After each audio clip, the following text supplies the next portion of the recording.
And hi again, everyone, and welcome to another edition of Winning Ways with the MIAA, and today with the MSAA. I'm your host, Pete Royce, working alongside Jay Horrigan. We welcome in our special guest. First of all, the president of the MSAA, Stacey Monette. Welcome to the show, Stacey. Hi, thank you for having me. It's good to be here. Thank you. And Chris Jones, the vice president of the MSAA. Chris, welcome to the show. Thank you for having me. I appreciate it. Okay, there's a lot of letters there, MSAA. Let's start with what that means. What does it mean to you? Stacey, you are the president of the organization. I am the president. I assume you would know. Yes, it is a very long acronym. It means Massachusetts School Administration Association. Okay. Administrators Association. Great. And your duties as president would be what? So I just oversee what's happening with the board. I am the liaison between our membership and our board of directors. And I work closely with our executive director. I have to give a shout out to Dr. Bob Baldwin. He's doing a fantastic job. Yeah. I'm kind of the go-between between all of the people. Yeah, and this role comes to you with some inside knowledge because you're part of the association, but you're also a user as a principal in the Charlton School District. Correct. How does that play into each other? I just celebrated my 15th year with the organization this year. I'm proud to say that. And I feel so passionately about this organization because it has been such a great support system for me as an administrator, working through the ranks, first as an assistant principal, now as a principal. I'm currently the middle school principal at Charlton Middle School in the Dudley Charlton Regional School District. And I can't say enough about the organization and the friends I've made, Dr. Chris Jones, and just feeling like this job is hard and just knowing that there's people out there to really support you, and I can just pick up the phone and call any of the members to make sure that I'm doing the right thing. Yeah, that's great. And speaking of Chris Jones, you're the vice president of the association. What do those duties entail? Those duties entail doing whatever I'm told to do. Those duties entail mainly I run the committee meeting for personnel and finance. And then, I help Stacey with the day-to-day things and liaisoning between the membership, the board, the executive director. Really, and because this organization is built on support, we have a structure in place that supports. So as people move through our positions, we have past people that still help out and serve. But my job is to make sure that I'm supporting Stacey. That's quite a big job she does. And so whatever she's hoping to accomplish with moving the organization forward, which she gave a shout out to Dr. Baldwin, I have to give a shout out to her. She's doing a fantastic job this year. My role is to make sure that I support her in any way I can to do that. And then in the future, you'll be taking on her role and you'll have some big shoes to fill. Yes, very big shoes to fill. You're very kind. Chris, if you could just tell us a little bit about what you do, what your day job is. My day job, I'm the principal at Whitman-Hanson Regional High School in Whitman-Hanson Regional School District. And so that's the daily job of any principal of a high school. So I oversee the operations there. And how long have you been there? I am now in my 6th year there. Okay, great. Great. Stacey, I know one of the reasons we're here today talking is you've got an event coming up in Worcester. Tell us a little bit about that. So this is a little bit of a change for our organization and our members. Normally in years previous, we had something called Convocation in September. And this year I felt pretty strongly that we needed to do something that was inclusive for all members and something more centrally located, which is why we picked Worcester. And Worcester Technical High School has graciously offered to host us there. It's on October 26th. It's in the morning. We have our board meeting first, and then the actual event kicks off from 10:30 to 12. And we're looking for just a way for all of us to get together and do our own celebration and our own welcome back open house for our membership, and to really talk about what our vision is. And we have a lot of new board members that are going to be sitting around the table. Right. I'm super excited. We have panels that are coming, some prominent people that are going to be joining us, and some really great speakers. It's going to be great. That's great. And we'll talk a little bit more about that as we move along. Chris, I know you spoke a little bit about what you do for the organization, but tell us maybe a little bit more in depth what you do, and also what the organization does for its members. Sure. One of the best things about this organization is it's really focused on helping members by having members that run it from day to day. And so I participate in that. Just for an example, I'm putting on some PD offerings that we have throughout the year. And That's one of the important things we talk to about our membership. We're about support, but we're also about continuously learning and helping people develop through their career. Excuse me. Our professional development, as I just mentioned to you, is put on by people that are sitting in the seats now currently, that are currently serving those positions. So it's relevant and it's meaningful to the people that sign up for it. So I take part in that. Like I said, I run that committee and then I give that report at the full board meeting. But Stacey and I meet, talk consistently, constantly, probably more than she wants to, but to make sure that we're moving that agenda forward. Like I said, it's really a support role, running the committee meeting and then helping out in ways I can on other committees.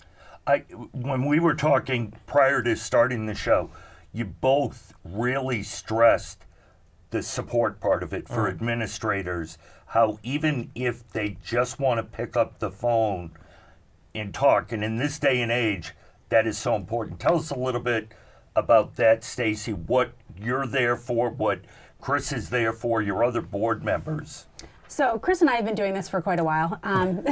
This is my 25th year in education and my 18th year in administration. And it is, there are less and less people that are going into this business. Right. There is a crisis. There is a principal pipeline crisis, and it's something that I'm really concerned about, and something that I've really taken to heart. That when I started this job as president of the association, that we needed to recruit and we needed to retain. Those are two important words for me. And I feel like this association is what's going to get everybody through the hump. When you have down days, and we all have them, it's a very lonely job. And with this group, I have found my people. You're not alone. And I think we need to really stress that as administrators. I sit on a lot of national committees and national boards, and it's the same across the country. It's not just a Massachusetts, issue. It's a tough job, but it's a very, very rewarding job. And I want to say, I love my job. I love what I do. There are more great moments about it, but the moments that are bad are bad. And I feel like this association has really dug deep, and we need to keep promoting that we're there to support and really help our administration. We hear, and I apologize, Chris, you only hear, unfortunately, the negative side of it. Tell us a little bit about the positive, but also what you do. I know you've said you've been on the phone with people, you offer coaching. How do you, it becomes such a tough job. What do you do personally, and then some of the other things you have people that you work with do? I talk to people about a lot of different areas that have to do with both their work and their personal life. And just, if I could piggyback on what Stacey had said just for a second, the principalship is the toughest job you'll ever love. There are difficult times, but there are so many rewarding times. And when I talk to other people, when I coach them, I talk to them about streamlining what they do day to day. So I talk a lot about scheduling, time blocking, so that they can set aside for themselves to unplug. I mean, just this past summer, many times, we work through the year, but the summers are a little slower. It's a little easier during the summer. But I took off for an extended period of time with my family, just to be with my family over the summer. I tell people to do that. Make sure on weekends you're taking time for yourself. Even if it's just one full day, make it one full day. During the course of the day, when you go home, it's important that you unplug from your work to the greatest extent possible, to spend with your family, to spend with your loved ones or whoever's important with you. There are so many levels of personal separation that you need to make from the job to stay fresh that it's important. Now, during work, because there is the reality of work that we're in the school during the day, make sure you're getting into classrooms. I tell people that that's where you're going to find your job as a leader. We didn't get into education to push paperwork, to deal with problems all the time. So what you need to do is get into classrooms and see those students learning. There's nothing that makes it better than seeing those students learning, except watching a teacher that just put on a lesson that really hit home with students, because the teacher feels that joy when they see students getting it and engaged in the lessons. So it's really making sure you balance with the tough things you have to do. We all have to eat our vegetables from time to time. So, those things are going to happen. To say otherwise is not realistic. But that's what I coach people on, is making sure you find that balance. The best tip I've given people, or that I've received the most feedback from people, is I have a feel-good folder in my filing cabinet. Every time you receive a positive email, a positive phone call, or anything, You take that, you print it out, you jot it down, and you put it in the first file folder in your drawer. And when you're having a particularly bad day, when you're down on what you're doing, you open that up and you read that and you see that your job matters. What you're doing is making a difference in people's lives. What a great idea. And Pete, Fantastic idea. I would say that's a great idea. I would question your take on vegetables. Pete would tell you, I have happened to avoid vegetables, obviously, you can tell, for a number of years. So, Pete. I want to go into what motivated you first to get into education in the role of a principal, because that takes a special calling. You're talking about recruiting principals. I'm sure if you get in touch with what has driven you, will help others as well. What would that be? I love this question. I love this question, and I always start with the same thing. I was class president for 4 years, 9 through 12. Well, kidding. I'm the youngest of 4, and I always look for those leadership positions. When I was a student, I was class president. I was part of class student union, and then when I started teaching, I was class advisor. I was one of those that stayed after school and just wanted to be around kids as much as I could.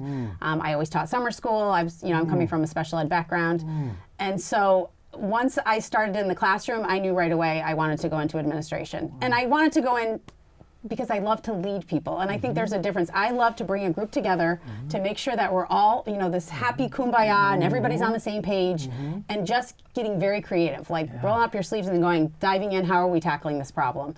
And I love being around students. I do. It's one of those jobs that we are very lucky that we get to hang with kids all day long.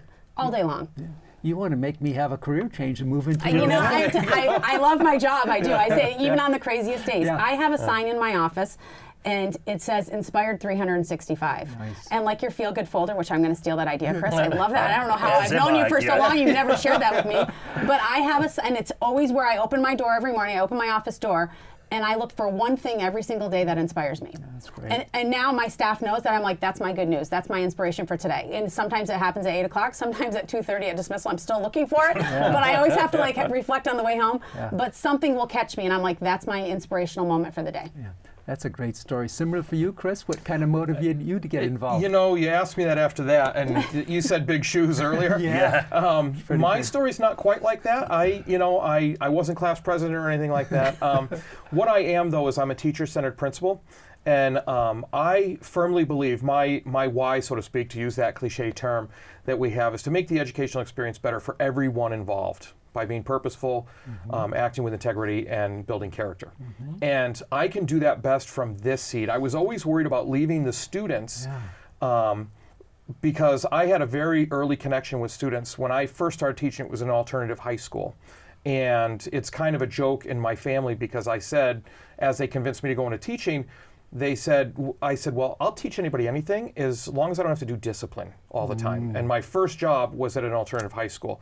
And I never looked back. I then went to an inner city setting. Wow. And I realized that I wouldn't be moving away from the students if I changed my focus to the teachers. Now, I don't need teachers doing cartwheels coming into work, but if I can make teachers feel supported, feel engaged, be happy about coming to work so that they can do what they're passionate about and lean into why they got into teaching, the students win. And that's how I can affect the most students.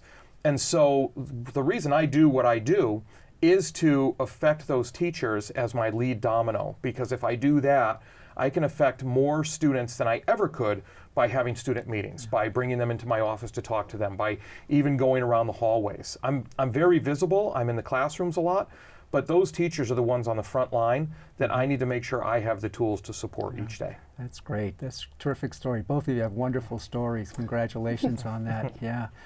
And It sounds like, I think it's a fairly common, the details are different, but it's a common story for teachers. Pete and I happen to know a bunch of teachers through our involvement with athletics in the area. You have a new hashtag, or a hashtag you're trying to bring out. Tell us a little bit about that, how you got there, what you want it to mean.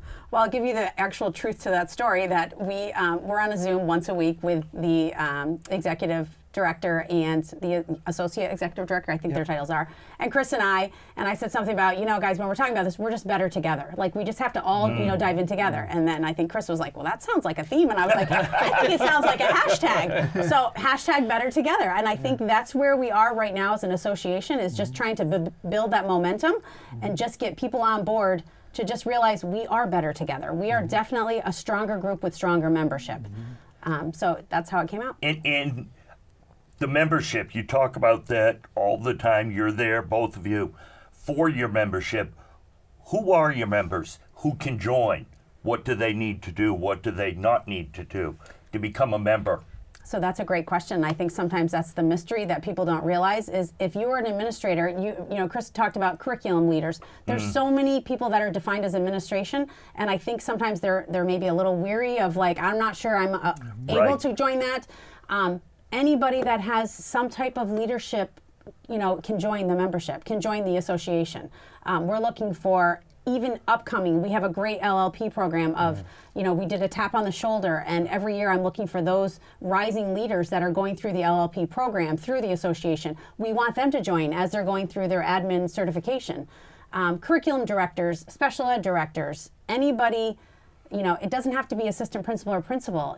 Anybody who has leadership and has, administration type qualities can join. And once they join, all of this is open to them. Right. They are able to sit at the table. It's once you get people, and I love every year that when I bring people to the conference, new faces, they're like, wow, I had no idea this existed. I'm like, yes, Right. we are a unique group. We are. Right. Come on board. Yeah. So, Chris, we, again, prior to recording this, we were talking. Tell me a little bit about your podcasting and what you do. I know you had said you're podcasting about leadership. Talk a little bit about that. And I'm guessing it is another avenue for people who want to listen to it to get kind of some coaching, things like that. Talk a little bit about that. 100%. He just asked me to talk about myself. I do a podcast. It's called Seeing to Lead. SEE in Seeing stands for Support, Engage, and Empower. And that's named after a book I wrote of the same title. And what it is, it's about supporting, engaging, and empowering educators and students in our classrooms every day. So I have educators on, teachers, I have other leaders on, and I actually did a few students to talk about what makes them feel supported, engaged, and empowered in their classroom each day. It's about 30 minutes, 40 minutes, it's weekly, and it addresses different issues that come up. Now, it's not like this issue is in the news, we're talking about this, that's not how podcasts work, but it talks about everything. I just released an episode on integrative technology for special ed students. We talk about everything from that to, the leadership experience, becoming a leader, interviewing, all types of different topics that are relevant to leaders. That's tremendous. That really is a great resource out there for teachers as well as administrators. Before we get back to the event, as we begin to wrap up the show a little bit, tell me, who was your favorite teacher growing up, and what inspired you to kind of say, that's the person that perhaps I want to aspire to be? I actually have two. I have one in 6th grade, Mr. Cassidy, and I actually ran into him when I grew up in northern New York. I ran into him one day, ironically, and he was like, wow, he looks exactly the same. My parents were going through a divorce, and he was that teacher that just got it. He just completely, and I remember he had the most beautiful handwriting ever, and he was just kind and nurturing.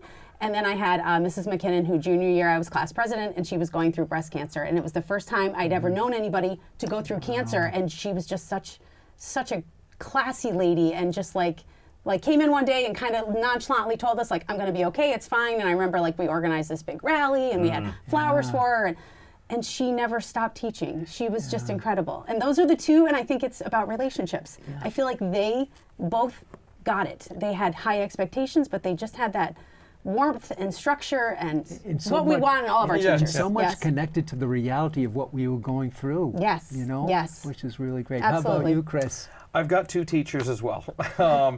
I have one, Mr. Maloney, who was my choral teacher, my music teacher. Nice. And, he was my favorite teacher because he really supported the idea of, do things that are uncomfortable.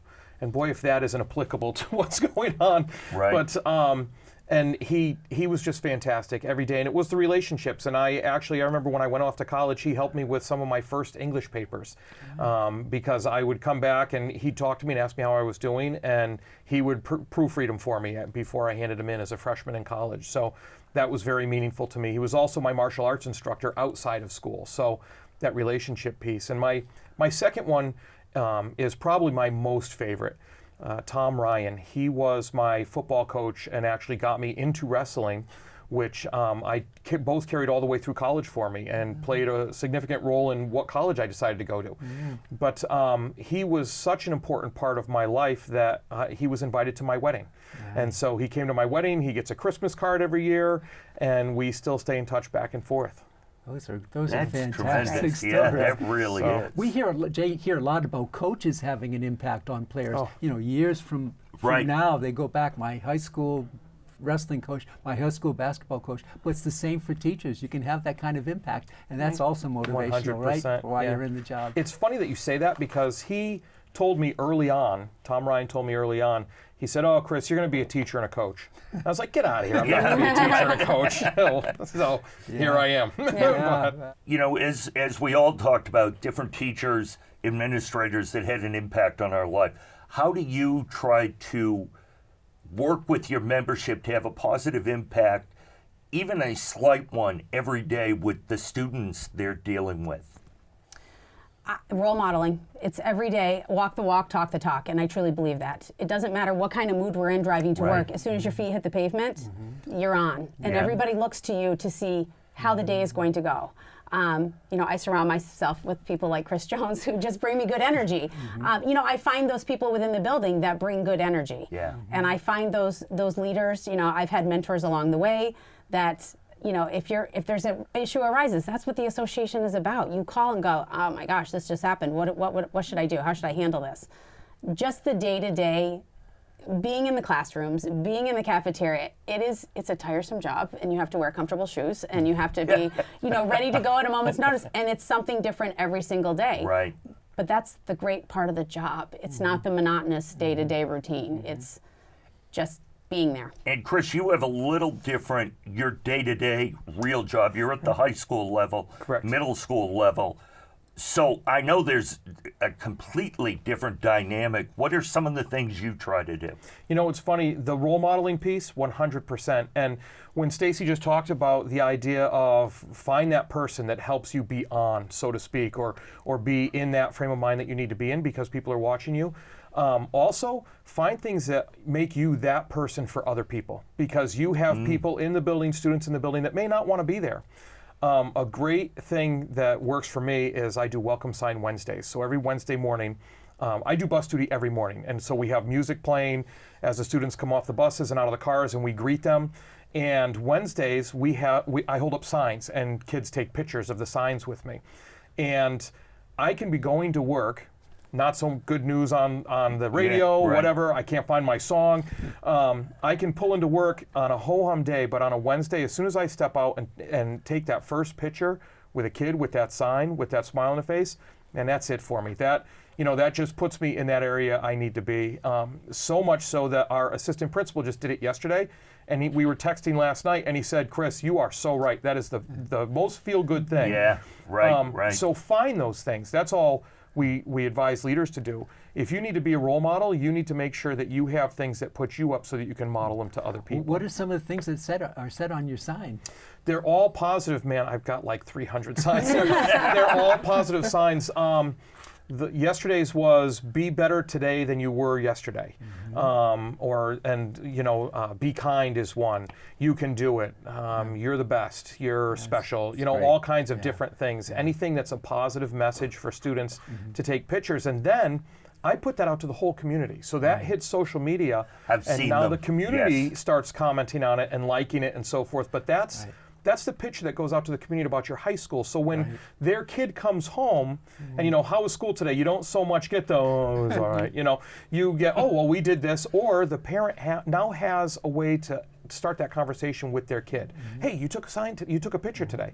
I have parents honking and pointing out the window to their kids trying to get them to take a picture. Right, Now, right. Now, right. you know, a lot of the kids walk by me like, oh my God, I can't believe they let that guy be principal. But, you know, so you find those things. But, you know, just to harken back to what Stacey's saying, we stress the idea of role modeling. Our Summer Institute was sold out this past year because it was at capacity for how many people we could fit in the hotel for the conference, not just to sleep there, but for the conference.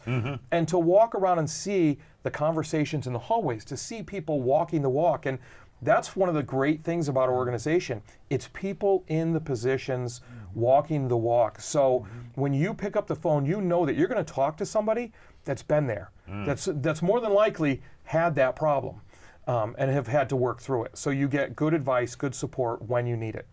Or if they don't have the answer, they're going to refer you to somebody who does have the answer. Right. And coming up again is your event. So let's talk a little bit about that before we wrap up. Tell us about the event coming up in Worcester at the end of the month. So it's October 26th. It's in the morning. There's the first board meeting with a lot of new faces around the table, new board members. We're excited about that. And then the official event starts at 10:30 until 12.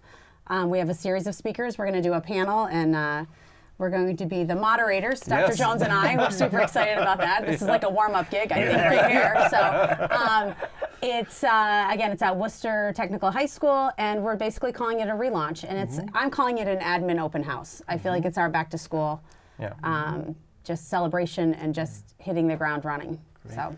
And it'll also help break down that mystique about what the MSAA is all about, won't it, Chris? Absolutely, 100%. You know, it's funny, leadership positions, people say, oh, you're on an island when you're in leadership. In today's day and age, if you're on an island, it's because you've chosen to be on an island. Right. And we offer all those connections as an organization so that you don't have to be, so that you're not just leading alone somewhere off on your own little island, but by connecting with us, by joining with us, then we all become better together. Better together. Oh, geez. Well done. Well done. Professional podcaster, Pete. We are in between you and Dr. Jones. We are surrounded. Stacey, I feel like we should just leave. I know, right? The two of them. I think we're holding our own, though. And that's a great note with which to bring the curtain down. So we'd like to thank you, Stacey Monette, President of the MSAA, and Chris Jones, Vice President, President-elect. Down the road. Thanks for being with us today and helping sharing a lot of winning ways with the MSAA. Thank you very much. Okay. This was excellent. Thank you. On behalf of Jay Horrigan and Chris Flynn, our director and our studio principal, I'd like to say so long and thanks for watching another edition of Winning Ways today with the MSAA. I'm Pete Royce. Till next time. So long, neighbors. This program was made possible by your Franklin friends and neighbors. Good folks just like you. Thanks for supporting Franklin TV. And thanks for watching.